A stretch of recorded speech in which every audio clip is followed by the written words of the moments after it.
Isang pambihirang pagkakataon ang nangyari kay Keith Jimenez at blessing in disguise pa ang pagkakahulog niya sa draft bilang 76th overall pick. History mga idol, from dreams to reality. So gilas muna mga idol, after manalo laban sa Bahrain 89-61, naramdaman ng ating Gilas boys ang suporta ng ilan sa ating mga kababayan na nanood sa arena, pero hindi lang ang mga Pilipino ang nakakakilala sa ating mga pambato dahil eto mga Chinese nag-abang rin sa labas ng venue.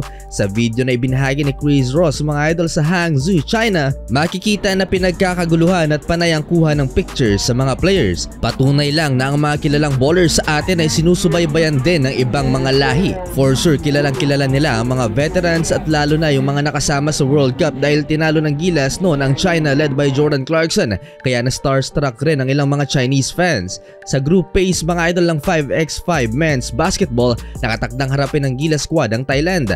May one-day rest ang Gilas kaya makaka-recover ang kanilang katawan. Huling makakalaban ng ating pambansang kupunan ang team ng bansang Jordan sa group phase na kung ano ang pinadala sa World Cup ay sila rin halos ang maglalaro sa Asian Games. Tinambakan ng Jordan ng Thailand mga idol 97-63 sa kaparehong araw na tinalo din ng Philippines ang Bahrain. Punta naman natin ang journey so far ng isa sa social media personality at kilalang basketball player na si Keith Jimenez matapos mahulog sa draft bilang 76th overall pick ng San Miguel Beermen ay heto at may dumating pang napakalaking blessing kay Keith. Bago si Keith, may dalawang draftee pa ang bumagsak sa ibaba ang so far and nabigyan na ng kontrata sa PBA. Yan ang 29th overall pick na si Brent Paraiso at 40th pick na si Fran Yu ang NCAA Finals MVP. Ang dalawa ay parehong binigyan ng 2-year deal ng Northport Batanguer kasama sa nag-sign ng contract ang first rounder na si Cade Flores.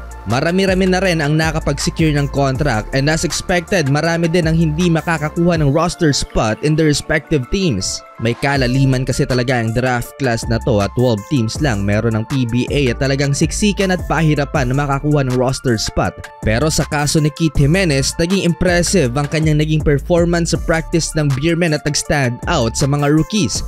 Napabalita noong nakarang linggo na may offer na sa kanya pero hindi official. Pero ngayon mga idol, natupad na ang pangarap ng online sensation na si Keith Jimenez. Ayon sa mga reports, official na ngang binigyan ng 2-year deal ang incoming SMB rookie guard.